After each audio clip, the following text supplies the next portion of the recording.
In this video, we will learn what is supervised machine learning and the type of supervised machine learning. What is supervised machine learning? We train the supervised machine learning model. With that learning, the trained model predict the future instances. Like how we train the students in schools and colleges or staffs in an office, we train the supervised machine learning model. The model, while it is being trained, it gains the knowledge. With that knowledge, the model predicts the future instance. Now the question is, how exactly do we train the model? Let's look at this data set. This is the past historical data. It has both the input and output features. These are called the input features. This is called the labeled output feature. Input and output. You just think, this historical data has both the input as well as the output data in it. While the model is being trained, it gains the knowledge from this historical data. What knowledge it gains? Those customers' income is 70,000 and above, and also those do not have any pre-existing loan, and those own the house, they did not default. They never defaulted. This is the knowledge it gained while it was being trained. Right? With that knowledge, the model predict the future instances.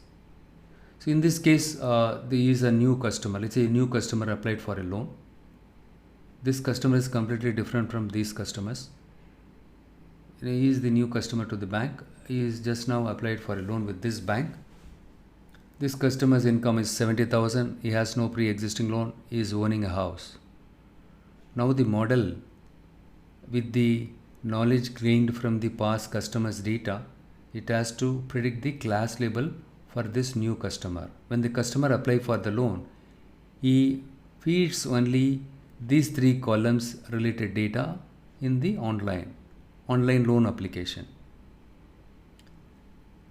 Now the model has to predict the class label for this customer based on the knowledge gained from the past customers. So in this case, this customer's income is 70,000. He has no pre-existing loan. It is somewhat similar to this customer's data. This customer's pattern is somewhat similar to the past customer's pattern. Hence the model will assign no. This customer is a non-defaulter, and this customer is eligible for getting loan.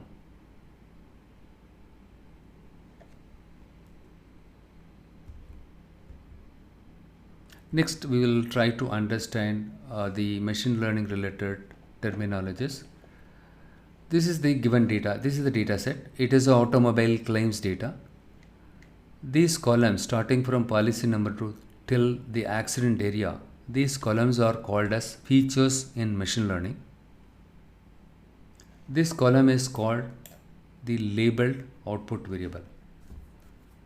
And each and every record is called as observation or examples or experiences.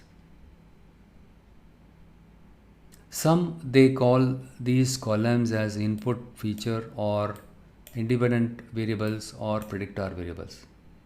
But all these three terms refers the features here. But some customers or some data scientists, they use this term dependent variable. They call this a dependent variable or output variable or response variable or target variable or outcome variable. Whatever. All these terms refer same for this dependent variable. Within supervised machine learning, there are two types. Other one is regression, other one is classification. Within classification, there are three types. Other one is binary classification, multi-class classification, and third one is multi-label classification problem. What is classification problem? Predicting the target categorical variable or predicting the dependent categorical variable. In this data set, this is the categorical variable. Hence, right, we predict this dependent categorical variable. So given these features, the model has to assign the class label for each and every policy holder. This is the claims related data. We are trying to solve, or we are trying to predict whether this customer's claim is fraudulent, whether this customer's claim is fraudulent or not. So this is the dependent categorical variable. But don't think if I have more than one categorical variable, can I call that as a dependent variable? You can have more than one categorical variable in your given data set along with the numerical or quantitative variable. But not all the categorical variables are called as dependent variable. Depends on the problem which you are trying to call. See, in this case, we are trying to predict whether the given or whether the applied claim is a fraudulent claim or not. Hence, we consider this categorical variable as a dependent variable. Okay. So you can have more than one class in the dependent categorical variable. In this case, we have only two classes in it. One is yes or no.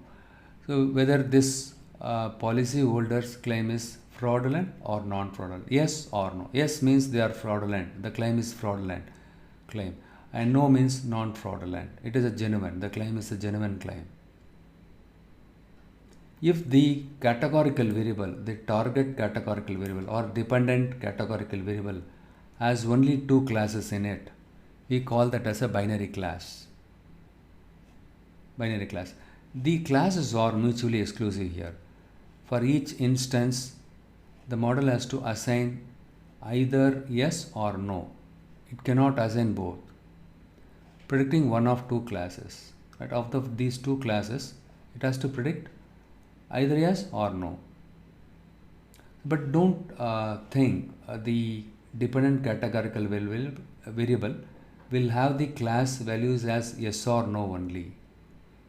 You can use the English word like fraudulent or non-fraudulent, but by convention we use yes or no. In the case of binary classification, we use yes or no. Unlike binary classification, when it comes to multi-class classification, the target dependent variable or the dependent categorical variable can have more than two classes in it. If the target or the dependent categorical variable or the dependent or the target categorical variable has more than two classes in it, we call that as a multi-class classification problem.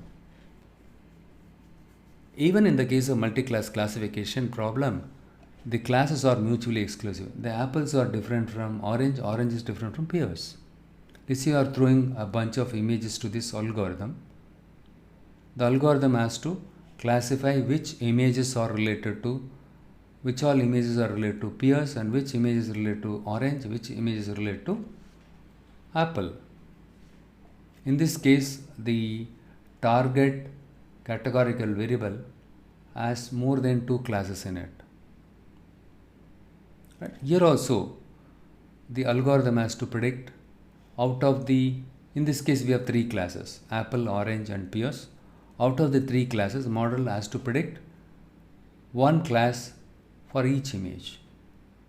Let's say if you show the image orange to your model, it will assign either apple, right? It has to assign the predicted class label as apple, here orange, pears. In this case, for each instance, only one label will be assigned, only one class label will be assigned.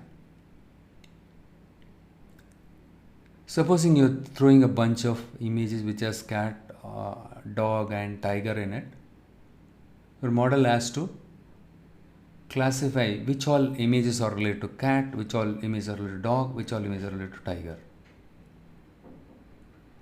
Face classification is also the multi-class classification problem. We have something else called multi-label classification problem. What is multi-label classification problem? For multi-label problems, each label represents a different classification task, but the tasks are somehow related. So in this case, let us take this example. This is the movie name, When Harry Met Sally. In this case, the model predicted two labels at a time. This movie is a comedy movie as well as it is a romance movie. Another example for multi-label classification is, supposing you have an image. The model has to predict the presence of multiple objects in it.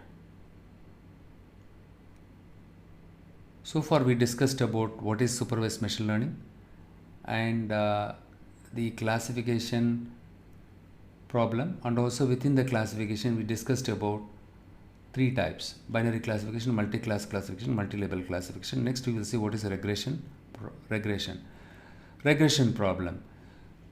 So what is a regression problem? In simple term, to predict the continuous outcome variable. In this case, the price, you wanted to predict the housing price of a specific city. Right? So it is a dependent variable. In this case, the dependent variable is a continuous outcome variable. Remember, when it comes to regression problem, we are predicting the target variable which is of continuous outcome variable. So using these input features, the model predict or estimate the housing price. Another example is predicting the stock price of Infosys and TCS. In the subsequent video, we will see how to solve a regression problem using linear regression.